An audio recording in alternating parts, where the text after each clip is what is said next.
Hello everyone, this is Trace, and welcome back to Straight Talk. The United States has held a global summit for democracy. 110 countries and regions have been invited to participate. Others are excluded, not just China and Russia, but also some US allies that routinely hold elections. What is democracy?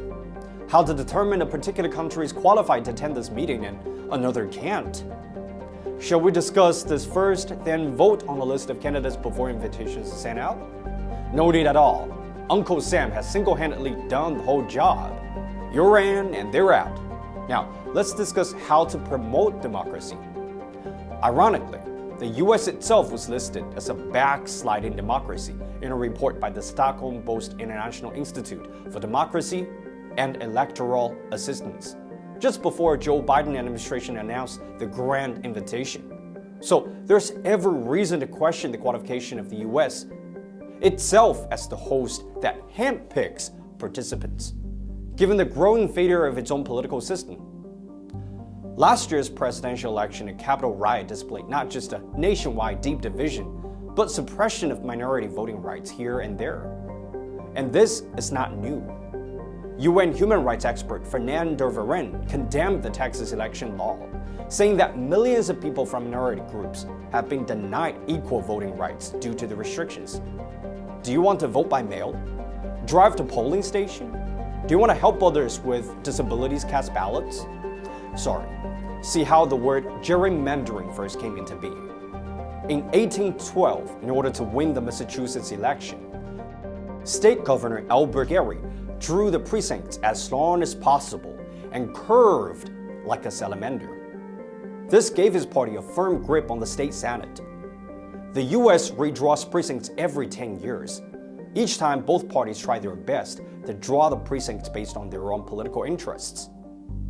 2 years ago, in North Carolina, Republicans redrew their districts by splitting the city and repackaging it up along ethnic lines.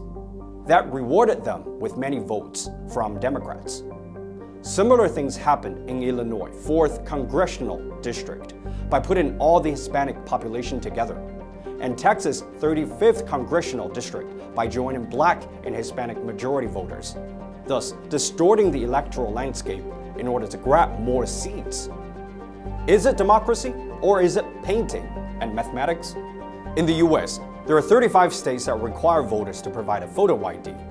Sounds plausible, right? As 85% of the countries give their citizens a photo ID. But guess what?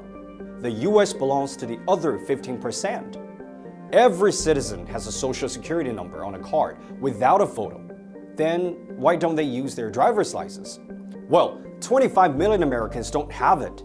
A quarter of them is African Americans who cannot afford it.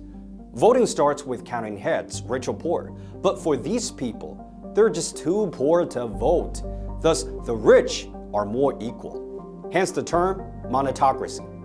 In the 1970s, the US passed a federal election law stating each person can only donate no more than $2,500 in each election and banned money raising from companies and unions. But in 2010, the Supreme Court removed funding restrictions, clearing the way for super PACs, which can now raise unlimited funds, not just from individuals, but also companies and unions. In the 2016 election, half of the funds were from 50 donors. In the 2020 election, the two parties spent more than $14 billion. So this system gives the rich more power, leaving the average voters with little influence. CNN has pointed out that the super funds only make fat cats happy and eroded democracy. No wonder the UN human rights expert De Varen calls the American democracy a tyranny of the majority. And now that also applies to one single voice proclaiming you are democracy. He's not. You can join the meeting. He's banned. The emperor has put on his new clothes, virtual clothes. But wait a second. Is a global summit for democracy convened in a dictatorship style? Then ban the self-imposed organizer first, as it doesn't look like a democracy, let alone a global model. The host is just redrawing the global political landscape by splitting the world. That's all for today. See you next time.